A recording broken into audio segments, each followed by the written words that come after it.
Hello, আসসালামু আলাইকুম। আজকে আমরা দেখব যে আমাদের সফটওয়্যার থেকে আপনারা কিভাবে আপনাদের ইনভেন্টরি ম্যানেজ করতে পারবেন।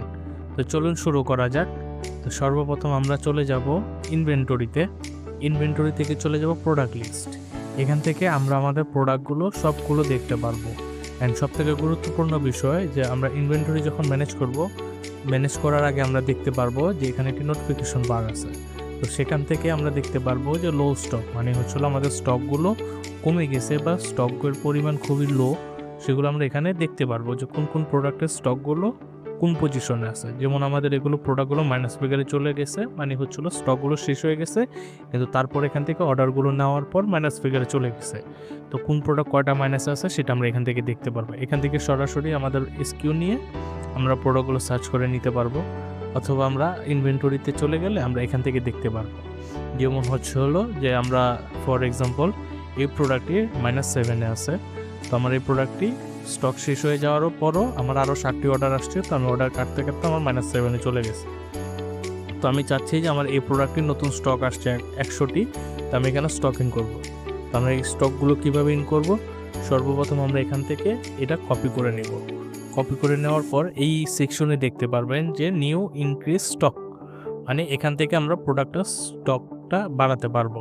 এখান থেকে খুঁজে নিতে পারি, অথবা আমরা এখানে এসকিউটা সার্চ করে দিতে পারি যে আমার এই প্রোডাক্টটি -7 আছে। তো আমি ফার্স্টে প্রোডাক্টটা আমি ফার্স্টে 0 করব।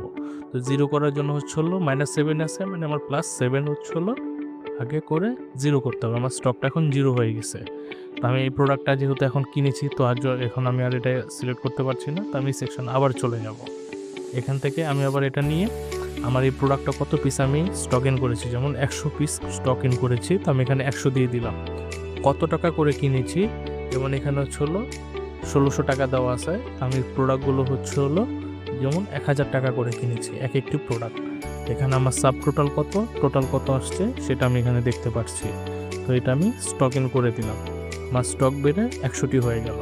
এখান থেকে আমি যখন দেখব যে আমার এই প্রোডাক্টে 100টি হয়ে গেছে, অ্যান্ড এখান থেকে আপনি ইনক্রিজ স্টক লিস্টে গেলে দেখতে পারবেন যে আপনি কখন কোন প্রোডাক্ট কত টাকার কয়বার স্টক ইন করেছেন। এভাবে আপনি আপনার স্টকের হিসাবগুলো সুন্দরভাবে রাখতে পারবেন, ম্যানেজ করতে পারবেন। এই সেকশন থেকেই আপনি আপনার প্রোডাক্টের কস্ট প্রাইস, সেলিং প্রাইস সবগুলো সিলেক্ট করে দিতে পারবেন। এগুলো এডিট করার জন্য আপনি এখানে এডিট অপশনে এসে এখান থেকে কস্ট প্রাইস এবং সেলিং প্রাইসটা আপনি চেঞ্জ করতে পারবেন।